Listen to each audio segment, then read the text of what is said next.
الحمد لله وكفى وسلام على عباده الذين اصطفى وصل وسلم وبارك على نبينا المصطفى وعلى آله وعلى أصحابه نجوم الهدى وقادة التقى.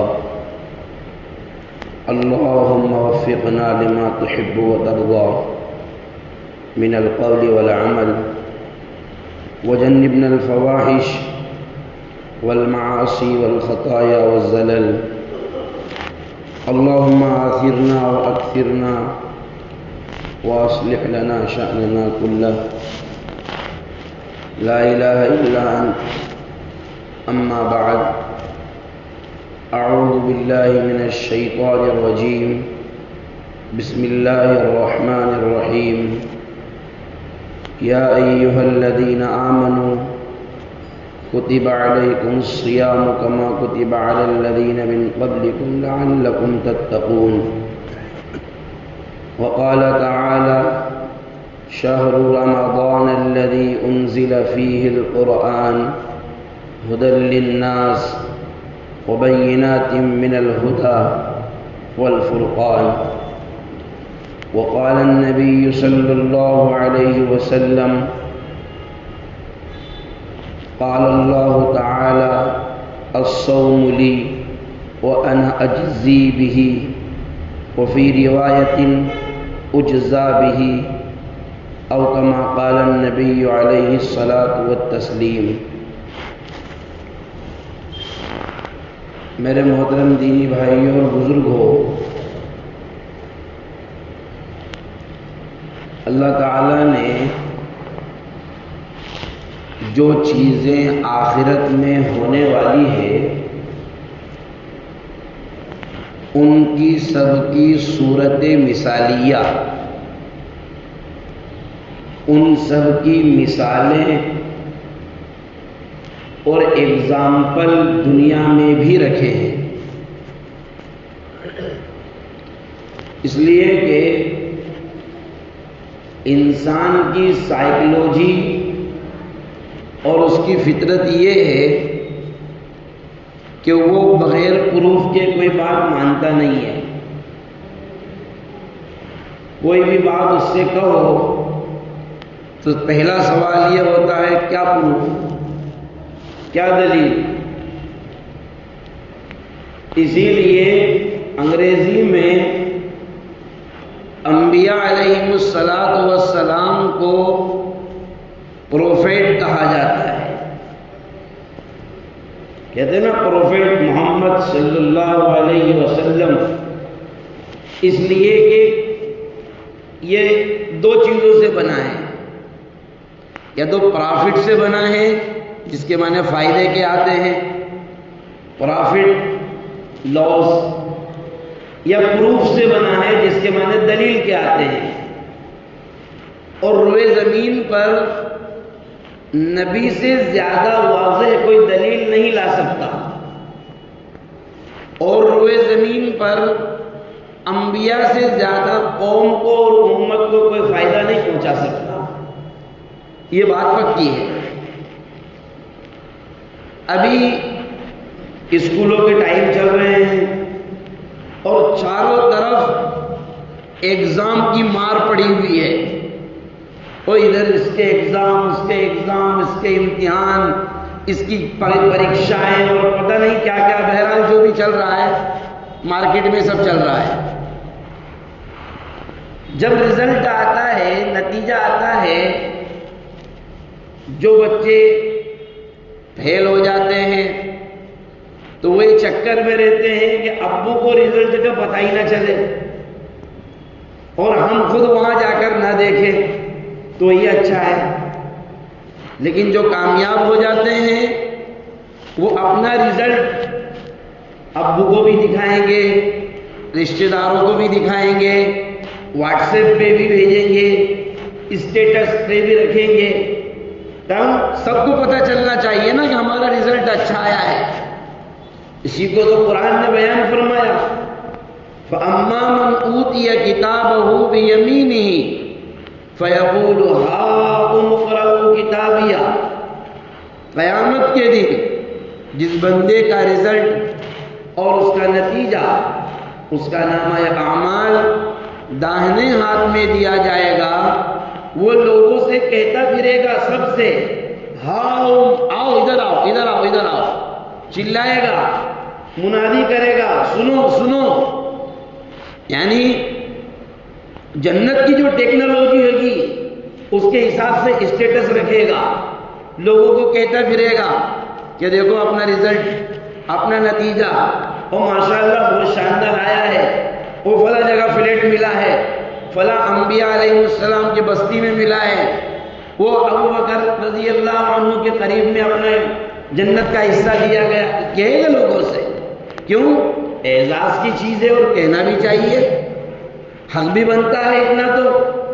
لیکن دوسری طرف قرآن نے بیان فرمایا وَأَمَّا مَنْ أُوتِيَ كِتَابَهُ بِشِمَالِهِ، بائیں ہاتھ میں جن کو دیا جائے گا فَيَقُولُ يَا لَيْتَنِي لَمْ أُوتَ كِتَابِيَهْ، وہی جملے جو دنیا میں آدمی کہتا ہے ارے میں نہیں آتا تو اچھا رہتا، 50 روپے کا رکشہ کر کے آیا، 50 ادھر سے لگے 50 ادھر سے لگیں گے، 100 روپے پھوکٹ میں خرچ ہوئے اور رزلٹ کچھ نہیں، اس سے اچھا تو گھر ہی بیٹھے رہتا، خبر تو یوں بھی مل جاتی. تو قرآن نے اس کی منظر کشی کی، یا لیتنی لم اوت کتابیہ، مجھے میرا نامہ اعمال ہی نہیں ملتا تو اچھا رہتا، مجھے پتہ ہی نہیں تھا کہ اتنا خراب رزلٹ آئے گا، اور جو بھی دنیا میں نے کیا تھا کسی چیز نے کوئی فائدہ نہیں پہنچایا. تو دنیا میں اللہ تبارک و تعالی اپنے بندوں کو سمجھانے کے لیے صورت مثالیہ پیش کرتا ہے تاکہ بندوں کو سمجھ میں آئے. وجہ اس کی یہ ہے کہ قرآن کریم میں اللہ نے بیان فرمایا وَمَا خَلَقْتُ الْجِنَّ وَالْإِنسَ إِلَّا لِيَعْبُدُونَ، انسانوں کی اور جناتوں کی تخلیق صرف اور صرف عبادت کے لیے ہے. آیت کا ترجمہ بھی یہی ہے اور مطلب بھی یہی ہے، کوئی کسی قسم کی تعویل کی کوئی گنجائش نہیں ہے کہ عبادت کا یہ مطلب نہیں. 24 گھنٹے اوریجنل بات تو یہی ہے کہ اللہ نے 24 گھنٹے عبادت ہی کے لیے پیدا کیا ہے. اس کا تقاضا تو یہ ہونا چاہیے کہ اللہ پیدا ہوتے ہی ہمیشہ ہمیش کے لیے ماں باپ کو حکم دے دے اپنے بچوں کو مسجد میں لا کر بلاک کر دو اور پیک کر دو، زندگی بھر یہیں رہیں گے، اب یہاں سے کہیں نہیں جائیں گے. ہونا تو یہ چاہیے تھا. یا پھر یہ ہوتا کہ جب بڑے ہو جائیں، 15 سال کے ہو گئے، بالغ ہو گئے، آ کر کے مسجد میں لائف ٹائم اعتکاف کر لو، یہاں سے باہر نکلنے کی ضرورت نہیں. یہ ہونا چاہیے تھا. آیت کا تقاضا بھی یہی ہے. لیکن اللہ تبارک و تعالی نے بندوں پر مہربانی فرمائی، وقتاً فوقتاً احکام دیے. ضروریات اگر رکھی تو ان ضروریات کو پورا کرنے کے لیے وقت بھی اللہ نے فراہم کیا. اللہ نے یہ نہیں کہا کہ آؤ 24 گھنٹے مسجد میں رہو، نہیں.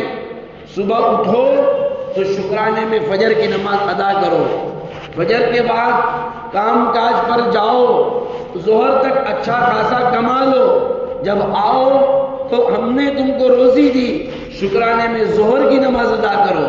تو اللہ نے گیپنگ کے ساتھ عبادتیں رکھی ہیں. فجر کے بعد کا جو اصل وقت ہے وہ کچھ معمولات کر لیے جائیں، اس کے بعد آدمی کو چاہیے کہ روزی کی تلاش میں نکلے. ہمارے یہاں مارکیٹ ہی 12 بجے کھلتا ہے.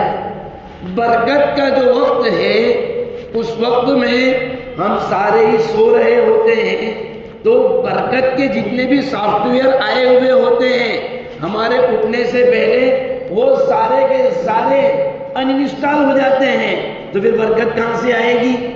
ارے بھائی اب بتائیے 12 بجے تک، دن میں 11 بجے تک، چلو رمضان کے مہینے میں تو سمجھ میں آتا ہے، صبح جلدی اٹھتے ہیں، تہجد پڑھتے ہیں، سحری کھاتے ہیں، فجر کا اہتمام کرتے ہیں، اس لیے تھوڑی دیر سو لیا 10-11 بجے تک کوئی دقت نہیں ہے. لیکن عام دنوں میں فجر کے بعد سونے کا کیا مطلب؟ بدترین نیند جو ہے وہ فجر کے بعد کی نیند ہے، سب سے خراب نیند، جو روزی میں بے برکتی بھی پیدا کرتی ہے، طبیعت میں سستی بھی پیدا کرتی ہے. بہرحال تو اللہ تبارک و تعالی نے عبادات جو بندوں کو بیان فرمائی وہ وقتاً فوقتاً بیان فرمائی، اور مقصود عبادت کے ذریعے سے اللہ کی بندگی اور بندوں کے گلے میں بندوں نے جو اطاعت اور فرما برداری کا توق ڈال رکھا ہے، یعنی بندوں نے ہم نے خود نے جو ایگریمنٹ کیا ہوا ہے، جو اقرار کیا ہوا ہے، ہم آپ کو اپنا رب مانتے ہیں، محمد صلی اللہ علیہ وسلم کو آپ کا آخری پیغمبر مانتے ہیں، تو اس اطاعت اور بندگی کا نظارہ کیسے ہوگا؟ رمضان کا مہینہ چل رہا ہے، اللہ تبارک و تعالی نے فرمایا تمہیں روزے دیے گئے کائے کے لیے؟ تمہاری اصلاح کے لیے، تمہارے اندرونی حصے کو یعنی قلب کو باطن کی صفائی کرنے کے لیے. اور اللہ نے جیسا کہ میں نے پہلے بھی بتایا تھا، اللہ نے آدھا ٹینشن تو ہمارا یہ کہہ کر ہلکا کر دیا، کما کتب علی الذین من قبلکم، تمہیں روزے دیے گئے جیسا کہ تم سے پہلے لوگوں کو دیے گئے تھے. تو آدھا ٹینشن تو یہی ختم ہو گیا کہ چلو اپن اکیلے نہیں ہیں، سارے انبیاء، پچھلی ساری امتیں سبھی کے روزے رہے ہیں. بعض امتیں تو ایسی بھی رہی ہیں ہر مہینے 10 روزے، بعض امتیں ایسی ہیں ہر مہینے 3 روزے، بعض انبیاء ایسے بھی گزرے ہیں پورے سال میں 1 دن روزہ 1 دن چھٹی. حضرت داؤد علیہ السلام یصوم یوما ویفطر یوما، 1 دن روزہ رکھتے 1 دن روزہ نہ رکھتے، افطار کرتے. تو کوئی بھی قوم اور کوئی بھی امت روزے سے بری نہیں رہی، اللہ نے سبھی کو عطا فرمائے. لیکن مقصد کیا ہے؟ مقصد ہے بندگی کا اظہار. اسی لیے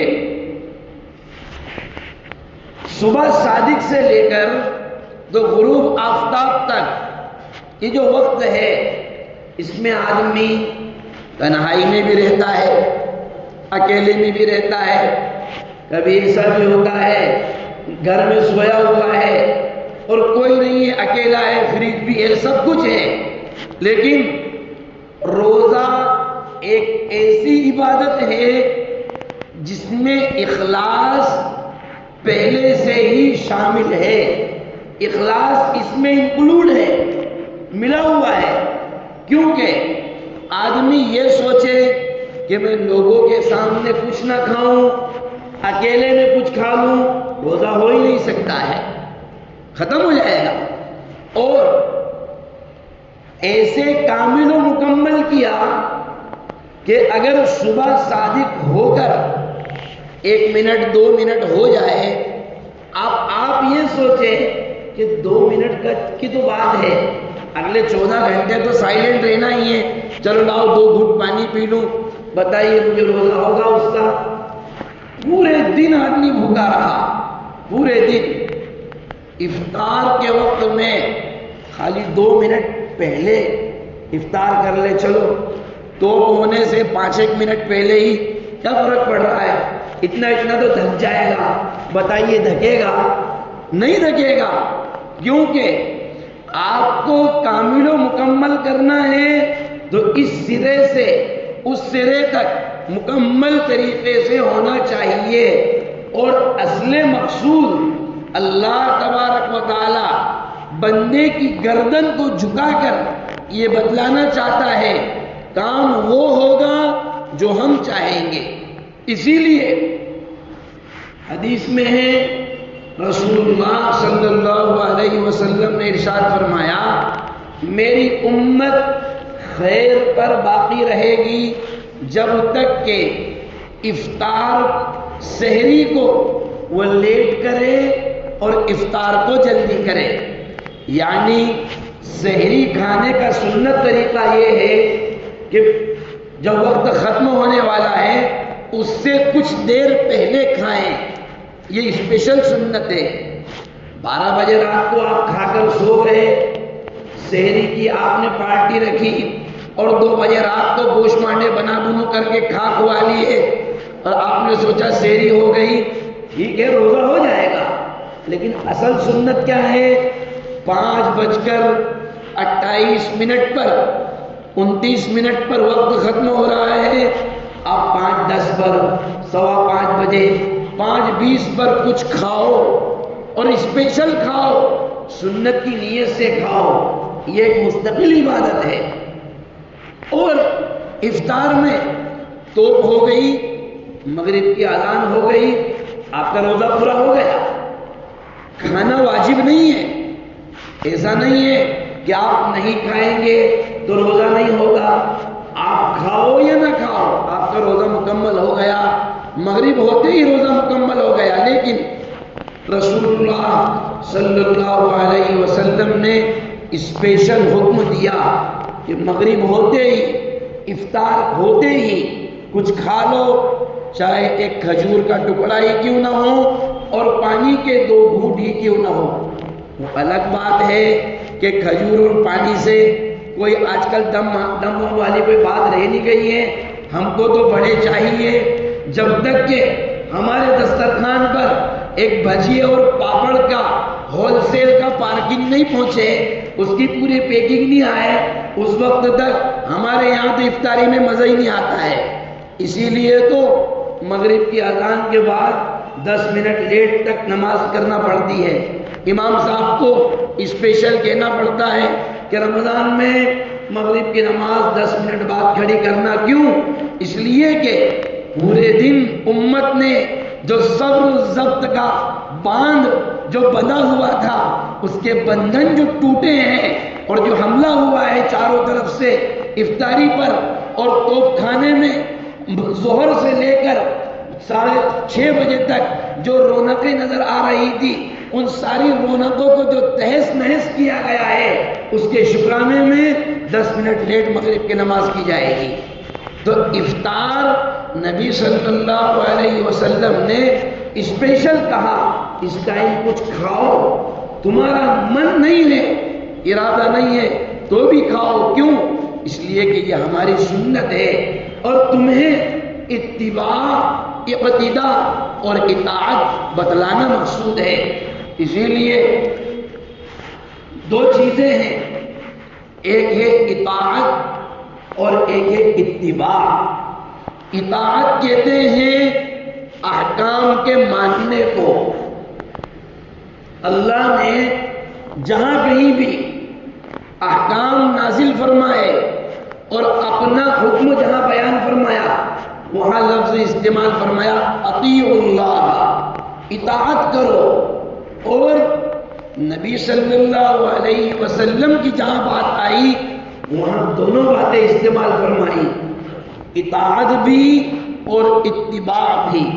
یعنی نبی جو کہے وہ بھی کرنا ہے اور نبی جو کرے وہ بھی کرنا ہے.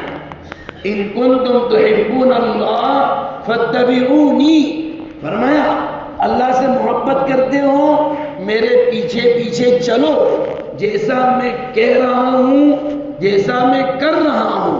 نبی صلی اللہ علیہ وسلم کا قول بھی دلیل ہے، آپ کا فعل بھی دلیل ہے اور آپ کا عمل بھی دلیل ہے. اس لیے روزہ حقیقت میں کامل بندگی اور کامل اطاعت کے سانچے میں ڈھالنے کے لیے، اور ظاہر سی بات ہے 11 مہینے مسلسل جو کنڈیشن بنتی ہے ہماری اعمال کی، تو بھئی 11 مہینے تک جب آدمی دنیاوی ماحول میں رہا تو جو بیماری جس کو پنپنے میں 1 سال لگا ہے، تو ایک انجیکشن سے ٹھیک ہو جائے گی وہ، یا ایک بوتل سے ٹھیک ہو جائے گی؟ ارے بتائیے، ڈاکٹر صاحب نے نبض دیکھی، ایک 2 ٹائم کی گولی دوا دی، بتائیے ٹھیک ہو جائے گی؟ نہیں ہوگی۔ اس کے لیے ڈاکٹر پہلے جانچ کرواتا ہے، پھر کہتا ہے 3 دن کم سے کم ایڈمٹ کرنا پڑے گا، اور زیادہ بھی ہو سکتے ہیں۔ پھر وہ جب ایڈمٹ کرتا ہے 2 دن، 5 دن، 10 دن، 20 دن، بہرحال جتنا بھی اس کا ٹائم ہوتا ہے، پھر اس کے بعد 8 دن کے بعد وہ کہتا ہے اب آپ کو 50% ریلیف ہے، 60% ریلیف ہے، اور کہتا ہے 3 دن بعد آپ کی چھٹی کر دی جائے گی۔ 11 مہینے مسلسل جو دنیاوی ماحولیات میں بندوں نے گزارے ہیں، آنکھوں کا گناہ، پیروں کا گناہ، دل کا گناہ، زبان کا گناہ، بدن کا گناہ، ہاتھ کا گناہ، سوچ کا گناہ، نظر و فکر کا گناہ، گناہوں کا ایک بہت بڑا ٹپارا اور ایک بہت بڑا انبار لے کر کے جب 11 مہینے گزر چکے ہوتے ہیں، اللہ تبارک و تعالی 1 مہینے کی سیل لگاتا ہے، 1 مہینے کا آفر لگاتا ہے، اور فرماتا ہے اس 1 مہینے میں مسلسل تمہارے جتنے بھی کالے چٹے ہیں سب دھو دبا لو، تمہارے جتنے بھی کالے کرتوت ہیں اور پچھلے جتنی بھی فائلیں پینڈنگ پڑی ہوئی ہیں، جتنے بھی کیس پینڈنگ پڑے ہوئے ہیں، اس 1 مہینے میں سارے کیس کلیئر کر لو، سارے گناہوں کی معافی کروا لو، اور جب عید کا موقع آتا ہے تو فرشتے کے ذریعے سے اعلان کروایا جاتا ہے کہ اب تم مکمل صحت یاب ہو چکے ہو، جاؤ اپنے گھروں پر اس حال میں کہ تمہارے پورے گناہ معاف کیے جا چکے ہیں۔ اسی لیے جناب رسول اللہ صلی اللہ علیہ وسلم نے ارشاد فرمایا، جس بندے نے رمضان المبارک کی قدر کر لی، یعنی اس میں اپنے آپ کو گناہوں سے پاک صاف کر لیا، اگلے 11 مہینے اس کے گناہوں سے پاکی کے حال میں گزریں گے۔ ہمارے ساتھ نقصان کیا ہو رہا ہے، ہماری غلطی کیا ہو رہی ہے؟ دیکھو، اللہ نے کہا رمضان میں کھاؤ مت، ہم نہیں کھا رہے ہیں، پیو مت، ہم نہیں پی رہے ہیں، اپنی جنسی ضرورتیں جو حلال ہیں وہ پوری مت کرو دن میں، ہم نہیں کر رہے ہیں۔ تو جو کام حلال ہیں اللہ کے کہنے سے رمضان میں ہم نے اپنے آپ پر صبح صادق سے غروب آفتاب تک ان کو اپنے اوپر حرام کر لیا، بھائی کیا کہ نہیں کیا؟ لیکن جو چیزیں آلریڈی پہلے سے ہی حرام تھی، جھوٹ، غیبت، بد نگاہی، بد نظری، دھوکہ دینا، یہ پہلے سے ہی حرام تھا، جو کبھی حلال ہوا ہی نہیں۔ حلال کو اللہ کے حکم سے حرام کر لیا، لیکن حرام کو اپنے اوپر حرام نہیں کر پائے، تو روزے کا جو بینیفٹ ملنا چاہیے تھا الٹا اور نقصان ہو گیا، اور روزے کے جو فوائد ملنا چاہیے تھے الٹا نتیجہ سامنے آنا شروع ہوا، دل نرم ہونے کی بجائے سخت ہو گئے۔ اس لیے میرے بھائیوں، قدر کرنے کی ضرورت ہے، اور یہ قدر ہوگی کہیں سے؟ نگاہوں کی حفاظت سے، اور نگاہوں کی حفاظت کا رمضان میں سب سے بہترین نسخہ قرآن کی تلاوت کرنا ہے، سب سے بہترین نسخہ، کیونکہ اللہ نے نگاہوں میں ایسے اسکینر اور ایسے کیمرے سیٹ کیے ہوئے ہیں، آپ جو چیز دیکھتے ہیں وہ چیز آپ کی نگاہ میں بس جاتی ہے، پھر آپ تصور کی دنیا میں جاتے ہو۔ تو جب بندہ روزانہ اپنی نگاہوں کو قرآن سے گڑائے گا، قرآن سے ملائے گا، اور قرآن کے وہ حروف اس کی نگاہوں میں اور نگاہوں کے واسطے سے اس کے دماغ اور دل میں جب وہ بسیں گے تو اس کے روحانی اثرات انسان کی باڈی اور اس کے عمل میں آئیں گے. کیونکہ ہم جانتے ہیں، دیکھو موبائل میں جو ڈیٹا اپلوڈ کیا جاتا ہے موبائل اس کے اعتبار سے کام کرنا شروع کرتا ہے. یہ ہوتا ہے دنیا میں. تو جو ڈیٹا نگاہوں سے دل میں اپلوڈ کیا جائے گا، ظاہر سی بات ہے اگر وہ قرآن کا ڈیٹا ہوگا تو وہ اپنے اثرات دکھائے گا اور پوری باڈی پھر اس کے حساب سے عمل کرنا شروع کرے گی. اسی لیے رمضان اور قرآن دونوں کا حسین سنگم ہے، جس کو اللہ تبارک و تعالی نے فرمایا کہ ہم نے قرآن کو اسی مہینے میں نازل کیا. جناب رسول اللہ صلی اللہ علیہ وسلم رمضان المبارک میں قرآن کی تلاوت میں اضافہ فرما دیا کرتے تھے، اور آپ علیہ السلام یوں تو تہجد میں پڑھتے ہی پڑھتے تھے 12 مہینے، لیکن جب رمضان المبارک کا مہینہ آتا تو آپ اپنی تلاوت کو 2 گنا 4 گنا 5 گنا کر دیا کرتے تھے. جبکہ آپ کو تو ضرورت نہیں ہے، آپ تو بخشائیں، لیکن ہمیں امت کو تعلیم دینا ہے کہ تم جاگتے تو ہو. رات تو اکثریت جاگتی ہے، مرد بھی جاگتے ہیں، خواتین بھی جاگتی ہے. ہماری قوم کا اکثر حصہ رمضان میں راتوں میں جاگتا ہے.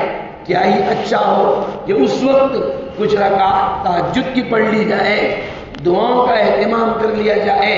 اور قرآن کی تلاوت اس سے اچھی اور نیک بختی کی کسی بندے مومن کے لیے کیا بات ہو سکتی ہے. اس کے دن کی شروعات اللہ کے کلام سے ہو رہی ہے. پورا دن انشاءاللہ اس کا نیکیوں کے ساتھ گزرے گا. جب پورا دن گزرے گا، پورا مہینہ گزرے گا، پورا سال بھی انشاءاللہ نیکیوں کے ساتھ گزرے گا، تو زندگی نیکیوں کے ساتھ گزرے گی.